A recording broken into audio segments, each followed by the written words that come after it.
Welcome back. If you've been following along with the series, playlist on the cards now, this is the last main video of the Village Quest series. Once we're done here, the next place to go is the Guild Hall, to speed through the low rank quests there, and then onward and upward into high rank, to continue with the rest of the game. After clearing this quest, we will also unlock the last Hot Spring quest, Monsters in the Secret Spring, to defeat an Arzuros, Rathian, and Zinogre, in order to fully upgrade it. Before moving on to the Guild Hall proper, we will be completing that.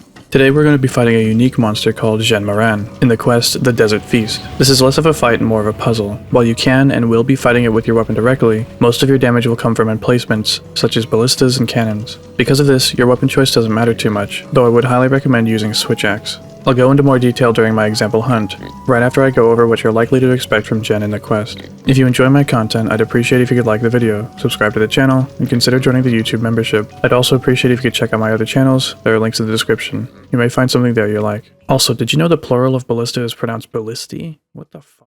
Jhen Mohran first comes out of the sand after about 27 seconds. There's 3 main positions you can find Jhen in, using our ship as orientation: to our right, to our left, and to the front. The quest will always start with Jhen on our right, and as this isn't a traditional fight, his actions will follow a pattern that you can learn and more or less plan ahead for. Instead of covering what attacks he may or may not do, I'll be briefly covering the actions that Jhen does, and what you should be doing during them. Then I'll show it all together in the example hunt. Firstly, it's worth noting that you cannot panic dive during the first phase of this quest, but you can in the Final Showdown.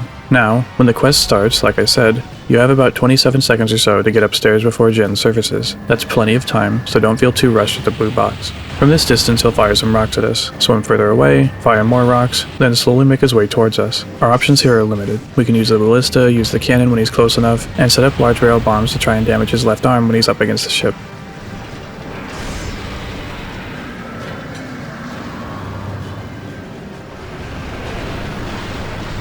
Delex will also periodically flop on the deck, which can cause a lot of trouble, especially if you're holding a cannonball, as you'll drop it if you get hit, and it will explode.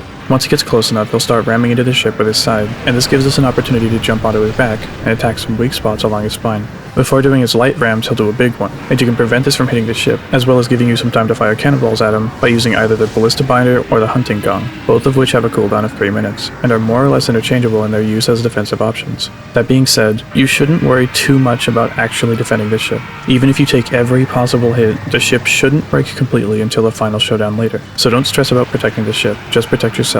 When climbing on his back, I wouldn't recommend going for his front fracture. Just focus on his back one. If you try to cross to his front one, then you may be hit and knocked off when he rams into the ship, but you should be safe enough in the back. To break the fracture, you'll need to stagger him twice from hitting it. Be careful. When you stagger it, his body will go under the sand, and if you're too far back when he's staggering, you may get swept up in the sand and you'll have to climb your way back onto the ship, which will waste some time. Don't forget to place down the anti-dragon bombs as well. You can only place them on monsters' backs, though I'd recommend placing them away from the fractures, as it would kind of be a waste of damage. The bombs do true damage, which isn't affected by where you place them, but the fractures will only be a weak spot as long as they're not broken. Once they are, his spine is much tougher and isn't really worth attacking. Alternatively, you can hold onto them and use them at a later time, which can be particularly useful for breaking his tusks. After breaking the back fracture, if you've used all your ballista shots already, you may want to consider jumping into the sand. When you do, you'll climb some rope to get back into the ship, which will put you in the area below the deck with the bed and the blue box. This is notable because you can pick up the other 10 ballista shots that you couldn't before, since you can only carry 10 at a time. This is a huge time saver, and also gives you 10 extra ballista shots than you normally would have had. After a while, he will back off and go back under the sand. He'll then flip over the ship, landing on the other side.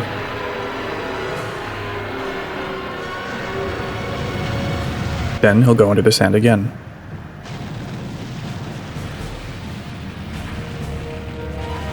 From this point, he'll make some sounds, and depending on what direction they're coming from, he can come up from one of 2 places. If he's straight in the middle, or the sounds are coming from the right, he'll try to T-bone the ship. Whether you stop him here or not, he'll then go back under the sand after this, and he should approach from the other left side angle, slightly towards the back.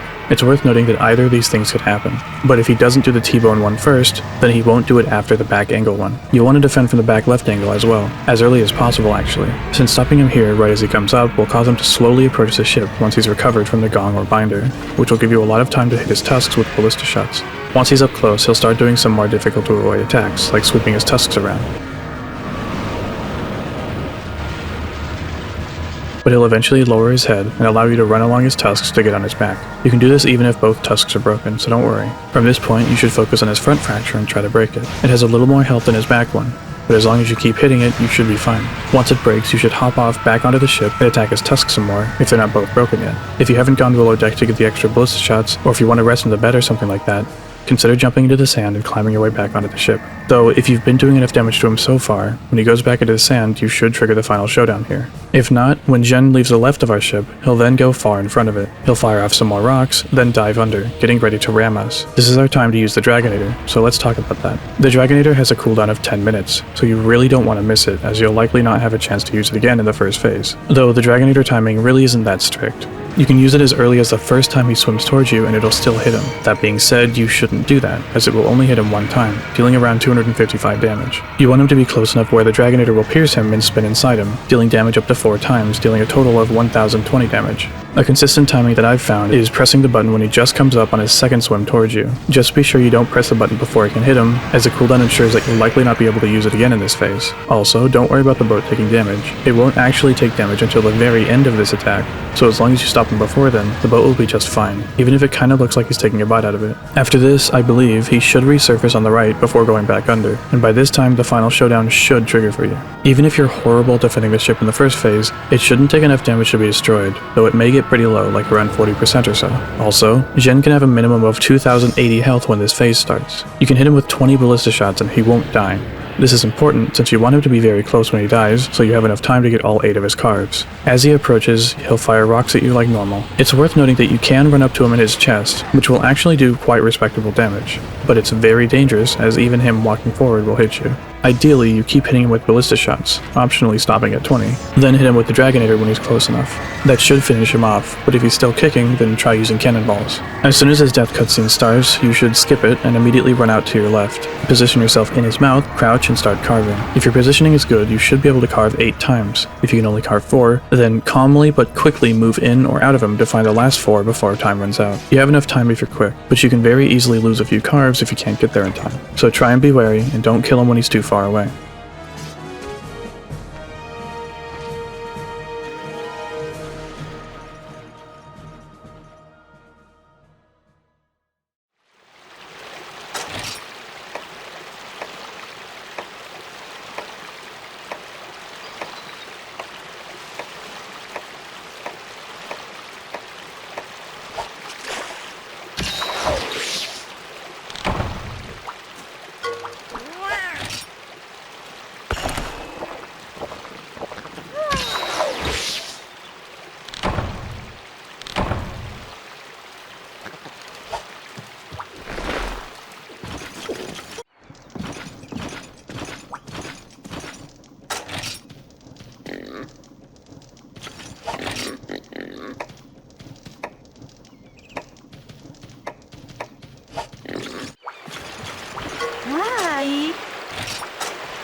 Take at least the ballista shots, the binder, and the anti-dragon bombs. Everything else is optional. Unlike my usual hunts, I'll be aiming to get all the part break rewards for Jhen Mohran, since if you're going to farm him, you should try and do the same. From my testing, this will require you to break both tusks, both spine fractures, and at least 1 arm. You can hit him with a cannonball right as he comes up if you look for the eye next to your name. Don't do it too early though, or it'll miss him just before he comes up. If you time it right, you should be able to hit him with 2 before he starts moving away. He'll usually shoot some rocks at you, but if you keep moving and load the cannon from the left side, you should be okay. From here, I'll use the ballista to shoot his arm, specifically. Ballista shots are just like cannonballs and bombs. They will deal a flat amount of damage to whatever they hit.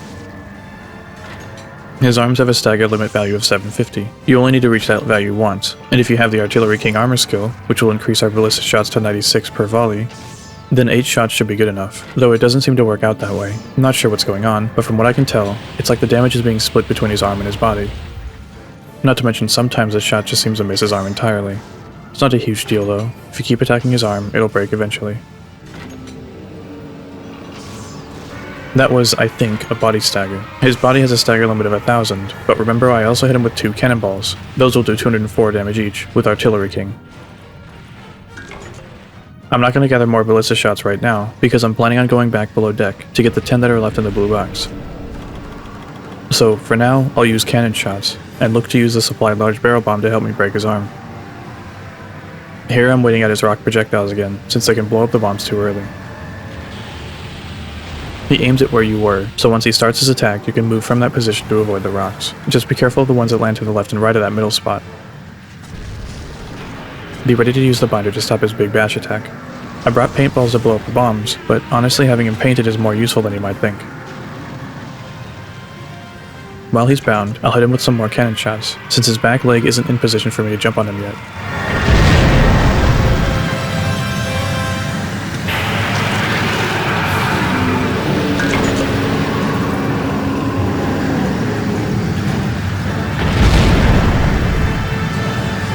Taking a might seed is entirely optional. In fact, in all my practice hunts, I only brought the power and armor charms. I'm going to use the anti-dragon bombs later. For now, I'll just focus on breaking his back fracture. I said earlier that once the fractures are broken, it stops being a good hit zone. This is only partially true. The top of the spine still has that hit zone for some reason, so if you have a weapon with good vertical attacks, then you can keep hitting that weak spot, but there's definitely reasons not to do that. Most notably, while it is good damage, it's not breaking other parts. If you'd like to do it though, Switch Axe is a great weapon to exploit this weakness. In Axe mode, your normal triangle attack can hit it really consistently, and for quite a lot of damage. Just be careful not to stay too long, as he'll still try to throw you off eventually. You'll know you're hitting the right spot when your screen shakes more than normal, and your attack gets caught on the monster for longer. In other words, a longer hit stop. Anyways, his back fracture has a stagger limit of 500. You need to stagger him twice, so dealing 1000 damage is enough to break it. After that, feel free to hit his front fracture, or just get in some mining. You have time. Once your screen starts shaking a lot, you need to jump off of him though. He'll also make some weird noises. I should have jumped into the sand, but I forgot. Again, I'm doing this to get the other 10 shots in the blue chest.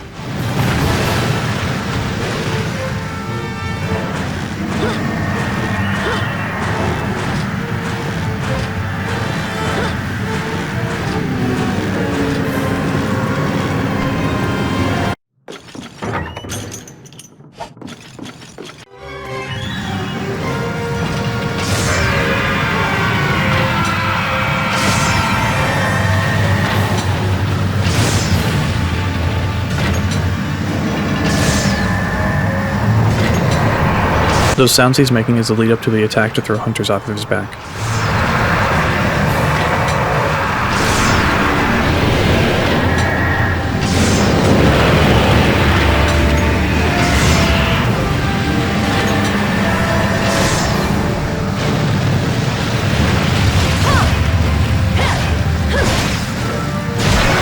I got pretty lucky to break his arm there, but honestly there are many other opportunities.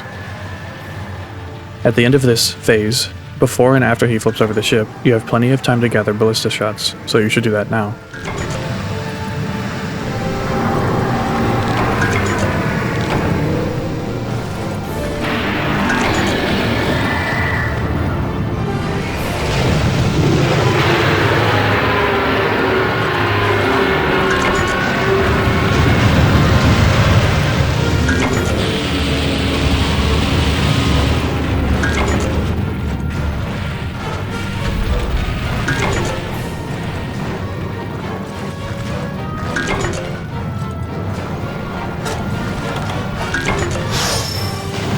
Now that I have 10 shots, I'm going to wait for him to do one of his left side attacks.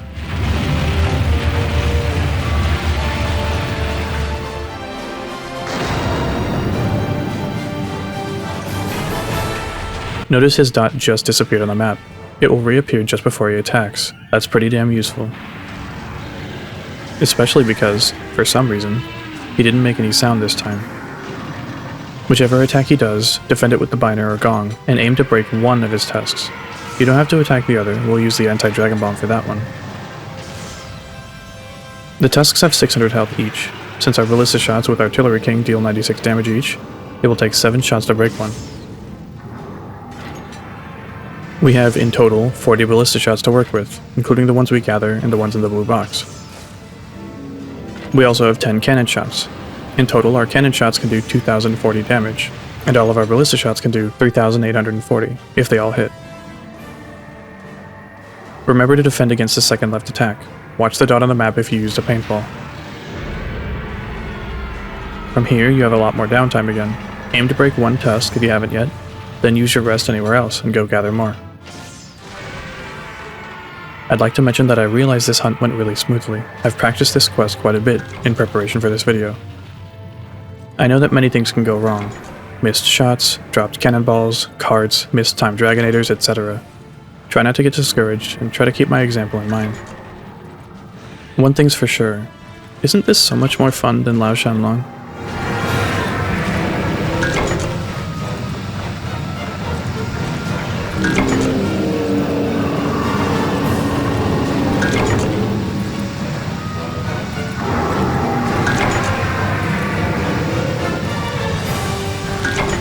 Now that I have 10 shots, and more importantly he's gotten quite close, I'm going to avoid his tusk swipe that he likes to do.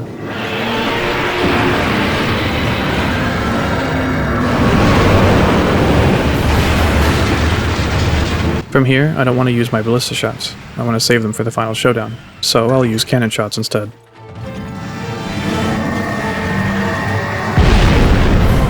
I just hit his other tusk.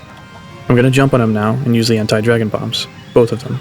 Each will do 400 damage, totaling to 800 damage, which clears the damage threshold of 600, which will break it.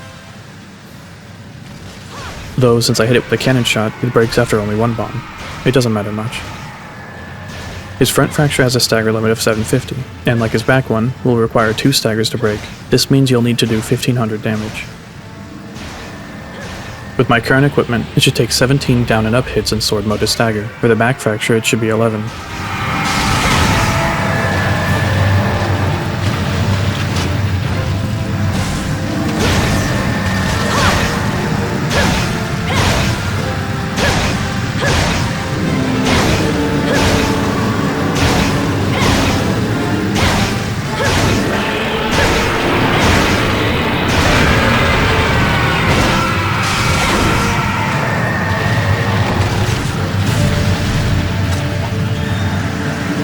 Now I'm going to do some mining since I have some. Never mind.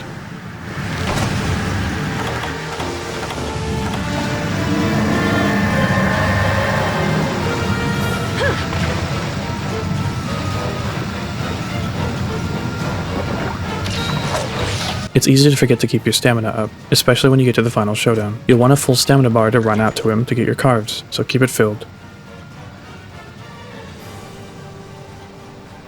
As of right now, we're basically done with phase 1. Just hit him with cannonballs if you've got some left, and wait for the final showdown message. If you haven't done enough damage to him, they'll go to the front and you'll want to do the Dragonator thing, but if you follow my lead and use the gear that I have, you might skip that.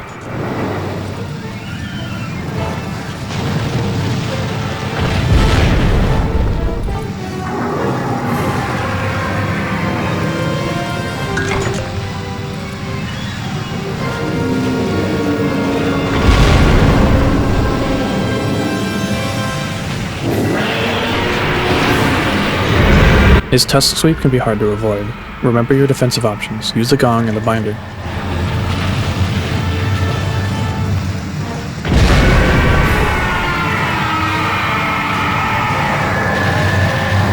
I've used all my cannon shots. I've used all the ballista shots, besides the 10 that I'm saving for the end.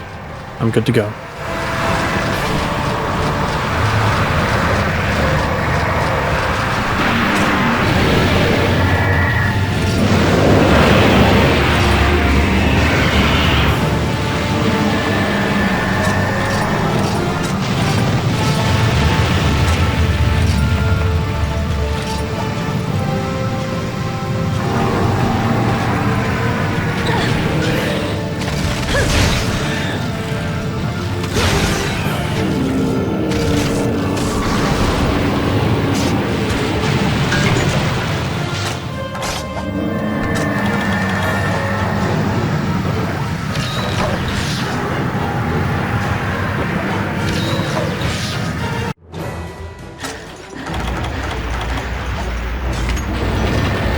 If you keep 10 shots, you can shoot at him immediately once you spawn in. Use the bottom triangle to aim, and put it somewhere just above his back ridge.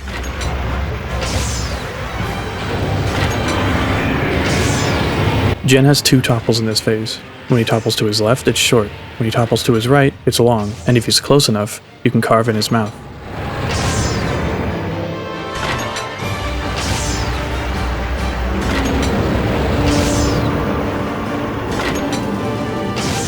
Once you're out of ballista shots, go gather more, then fire at him again. When he shoots rocks at you, it seems like he's aiming at the middle of the ship, so be aware of that.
Well, that's his right side topple. Maybe if you start running right now you can make it, but I don't really think so.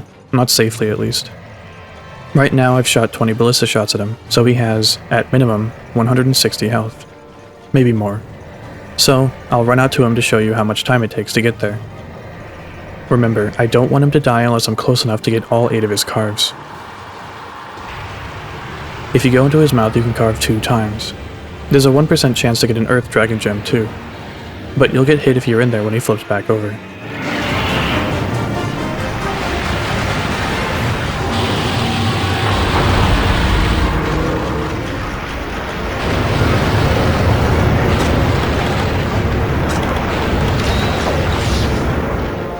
At this point, I decide to try killing him in melee.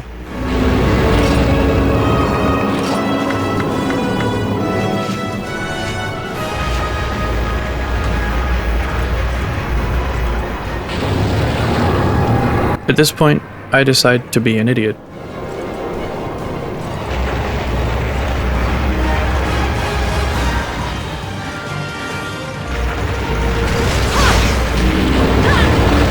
Well, I did hit him at least.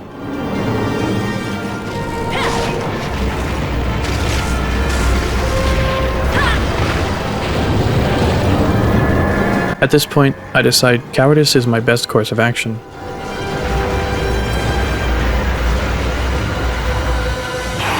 Gulp. He's right behind me, isn't he? Sorry.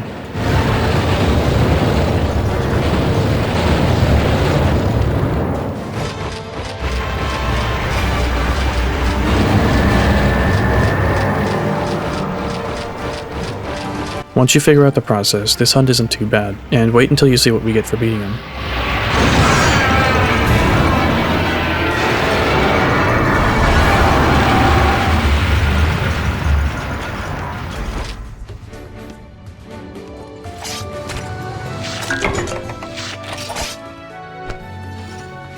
Here's an example of me not being far enough in. I adjust and I still had enough time.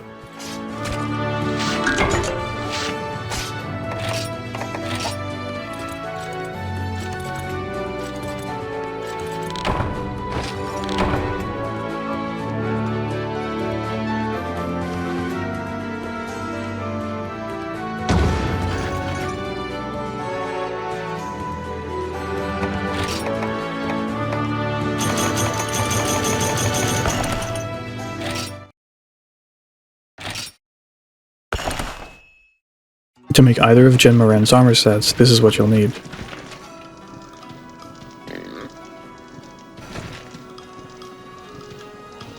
When carving Jhen Mohran, you can get Mohran's Shell, Mohran's Scale, Sturdy Fang, or Earth Dragon Gem.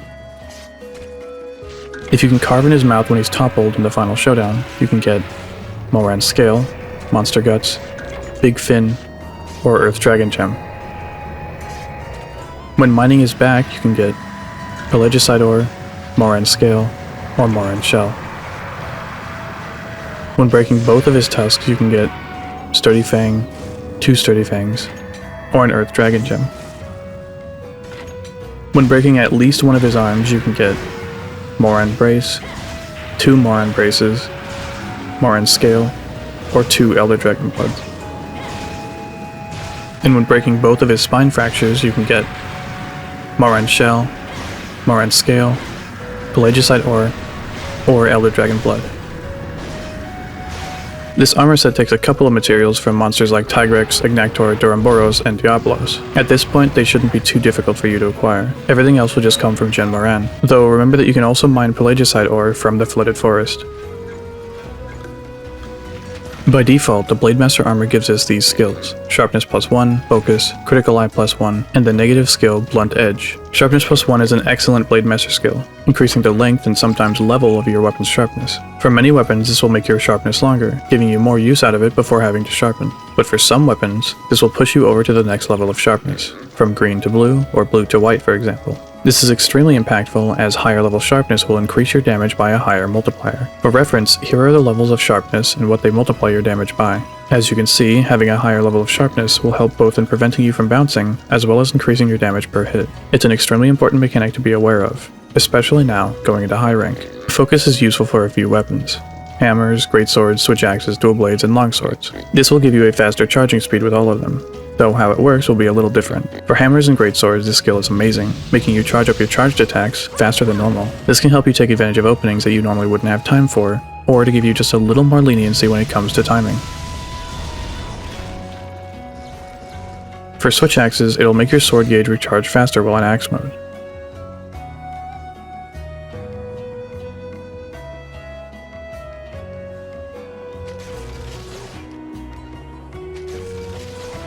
And for dual blades and longswords, it will increase the rate in which you fill your archdemon and spirit gauges respectively. As you can see, for the weapons it's useful for, it's very useful. Critical Eye has been explained in detail in my Agnaktor video, but to summarize, it will increase your affinity by 10% at this level, which translates to, on average, a damage increase of 1.025 times, or 2.5%. This is less useful for faster attacking weapons, where you might want to use normal attack boosts instead given the option, but could be more useful on slower attacking weapons purely because the damage boost means more if you deal more damage with your attack. Refer to the Agnaktor video for more information. I'll have a link to the timestamp in the description. Blunt Edge. Damn. This armor set would have been too strong if it didn't have something to hold it back. And oh boy does this hold it back. Blunt Edge is the opposite of Razor Sharp. It will double the rate of your sharpness consumption. This is horrible, and you can't reasonably use this armor set with this skill active, unless you want to get to low sharpness or love sharpening your weapon for some reason. Unfortunately, using 3 Razor Jewel 1s to get rid of this skill will also get rid of our Sharpness +1, which is too valuable to get rid of, so we unfortunately just have to deal with the Blunt Edge skill. Capcom knew we would have been too powerful otherwise. Is what I would have said if you couldn't just swap your chest piece with the Agnaktor one to get these same skills without Blunt Edge. Using the Agnaktor mail with the rest of the Jhen Mohran armor, along with 1 Handicraft Jewel 1, which requires 1 Sunspire Jewel, 1 Sturdy Fang, and 2 Agnaktor Claws, and 1 Charger Jewel 1, which requires 1 Sunspire Jewel, 1 Nibble Snarf Claw, and 2 Barroth Ridges, will give us these skills: Sharpness +1, Critical Eye +1, and Focus. With none of that nasty, disgusting, awful, frickin' vile, horrible, bullshit, terrible, friggin' stupid Blunt Edge. Thank GOG for decorations and mixed sets. And honestly, I can't even tell if this is an oversight or if this is just an intended design. But either way, it's pretty cool. By default, the Gunner Armor gives us these skills: Load Up, Focus, Critical Eye +1, and the negative skill Recoil Down -1. Load Up will add 1 to all loadable bowgun ammo limits, bow charge levels, and gun lance shots. Though, being a gunner set, the gun lance part isn't too relevant. This is pretty good for bowguns, but absolutely game-changing for bows, as you finally have access to a higher level of charge, which may or may not be very useful to you.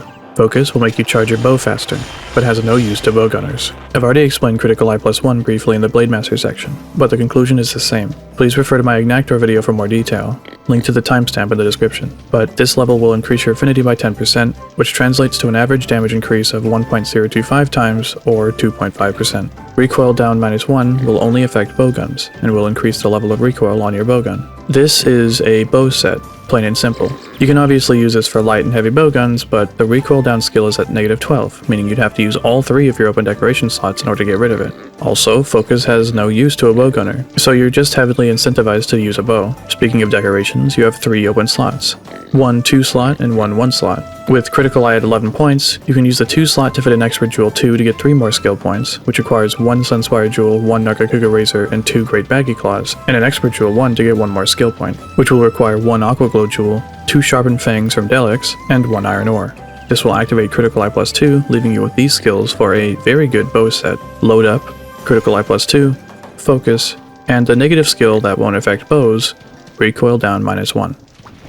After the quest, the village chief praises you again, gives you a bunch of Yukumo tickets, and reminds you that the guild hall exists, and that you should go there next. The traveling peddler gives you the longsword codex, which is used to make the barbarian blade, which is an excellent water longsword. The farm manager doesn't have anything to say, but you can now unlock the mining point +2, and the purple-colored royal perfume, which can help you get herkidrums and king scarabs, among other useful insects and insect parts. I'd like to remind you that there will also be the last hot spring quest to upgrade the hot spring to its full potential, Monsters in the Secret Spring, and that we'll be taking that on after this quest. From here, our next step is high rank.